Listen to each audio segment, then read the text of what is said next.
And here is what is even crazier. A guy named Sheldon Adelson, also one of the wealthiest people in America. This is a billionaire who is prepared to contribute huge sums of money to another billionaire named Donald Trump. The American people are sick and tired of billionaires running our economy and our political life.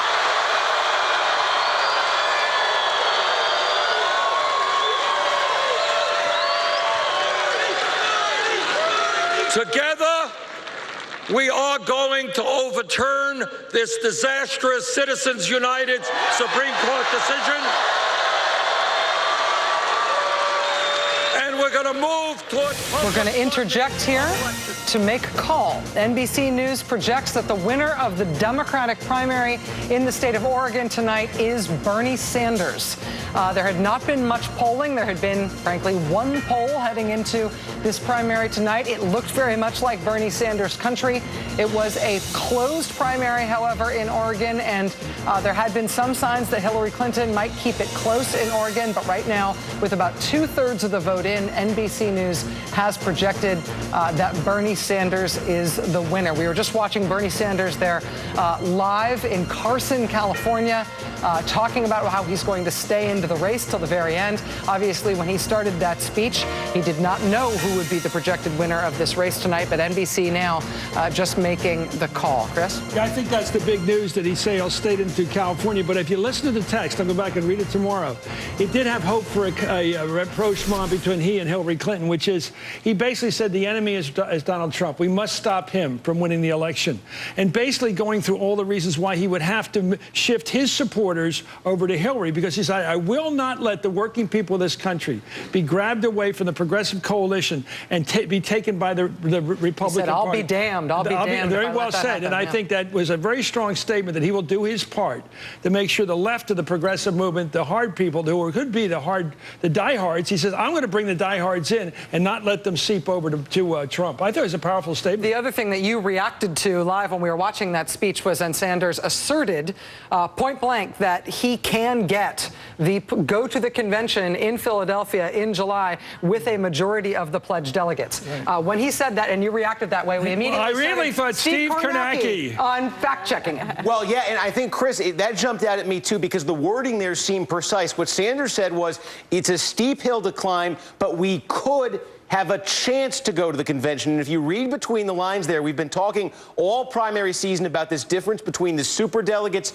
and the pledged delegates. And what the Sanders campaign, when you really strip it all away, what they've been arguing is that if they can win the pledged delegate count during the primary season, those are the delegates actually given out in primaries and caucuses, they would have ammunition to look at those super delegates who right now are supporting Hillary Clinton and say, you cannot defy the will of the voters. So to win that category, pledged delegates, at the end of this primary season, let me show you, when he says steep hill, this is what he means. I don't even know if steep hill is the way to describe this. Right now, coming into tonight, Hillary Clinton led, little thick marker here, Hillary Clinton led the pledged delegate count by 282. Now, what do we know? It was a nail-biter in Kentucky. She wins in a squeaker. Looks like she's probably going to net one delegate out of Kentucky. So what does that do? Boy, I wish we could get a thinner marker here. 283. Hillary Clinton would then lead by 283.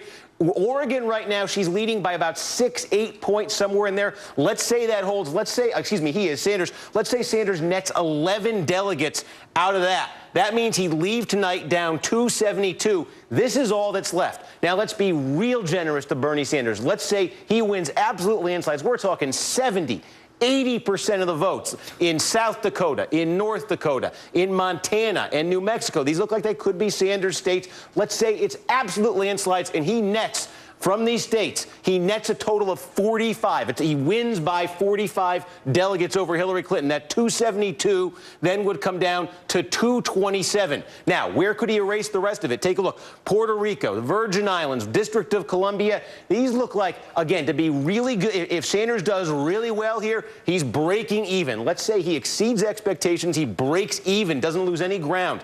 New Jersey, Take a look at New Jersey, 126 delegates up for grabs there. Let's say Sanders breaks even. Do you know why that would be a major accomplishment for him? Number one, closed primary state. Number two, poll has him down 28 points. Let's say he erases a 28-point gap in a closed primary state over the next 2 weeks and breaks even there. He's still down 227, even though he's vastly exceeding expectations, and that would leave one state, California. And if you want to erase a 227 pledged delegate gap in the state of California, you need to win 73.5% of the vote, roughly, statewide. Bernie Sanders would have to win an incredibly large, diverse state with 73% of the vote or more to erase that gap. And by the way, if he loses New Jersey by anything near the margin that the polls suggest, or if he fails to meet the incredibly, incredibly generous projections we're allowing here, that 73% shoots up close to 80%. Bernie Sanders gets a win tonight. This is impressive. It's a closed primary state. It's the first one he's won. But keep in mind the scale of this. When he wins states, big states, he's going to win this thing by maybe 6, 8 points tonight. When he won Michigan, he won it by a point. He'd need to win California by 50 points. You want to call it a steep hill? Maybe there's another term. Steve Kornacki.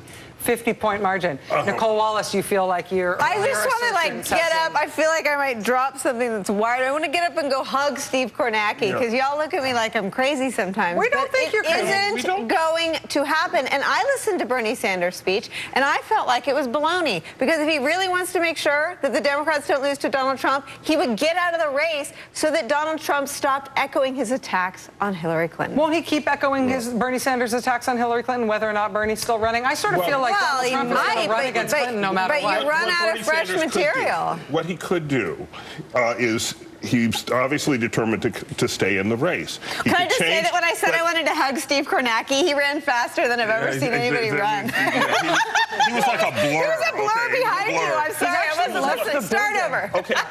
So he could change the tone of his campaign. He could campaign in a different way. He could campaign in a way that allowed the people of California to have their say, which he says he's going to do no matter what we say here, right? But he could do it in a way that doesn't gratuitously give Donald Trump more ammunition to use against Hillary Clinton. He could do it in a way, as a matter of fact, like less personal.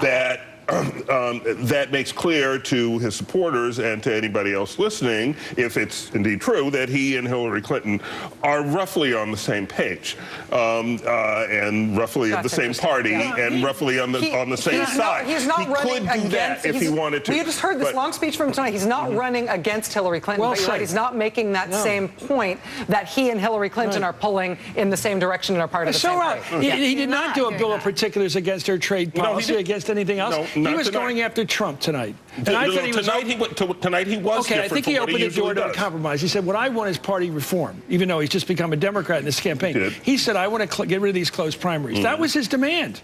I think it was an offer Hillary should respond to at some point. Lawrence O'Donnell is listening in. Lawrence, we've got an apparent win for Hillary Clinton tonight in Kentucky, and we've got a projected win for Bernie Sanders in Oregon, and we just heard Bernie Sanders' remarks tonight in California. And you saw all those voters in California, Bernie Sanders supporters, who want to get their chance to vote for him on the very last day of the primaries. He's going to give them that.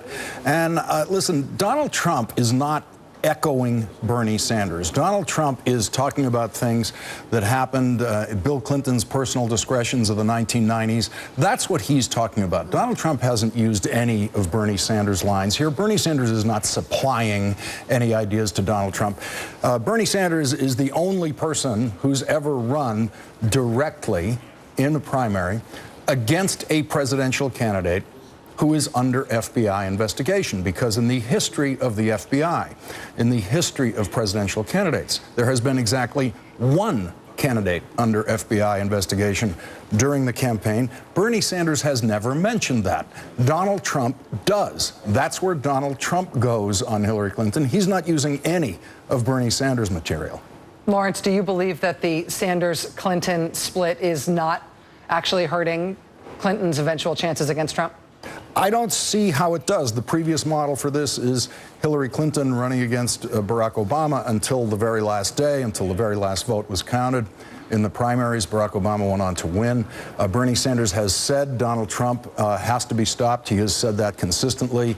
That means there's no question that if Bernie Sanders isn't the nominee, he is going to be out there with the nominee running hard against Donald Trump. He's left no doubt about that. Lawrence O'Donnell, thank you, my friend. We're going to take a quick break. When we come back, there's lots more ahead, including what some of the Sanders campaign, former staffers and supporters are saying they want to work on after the Democratic presidential primary is over. It's not exactly what you might think. We've got that ahead tonight. Plus, Chris Hayes is going to be taking over coverage at midnight. Stay with us.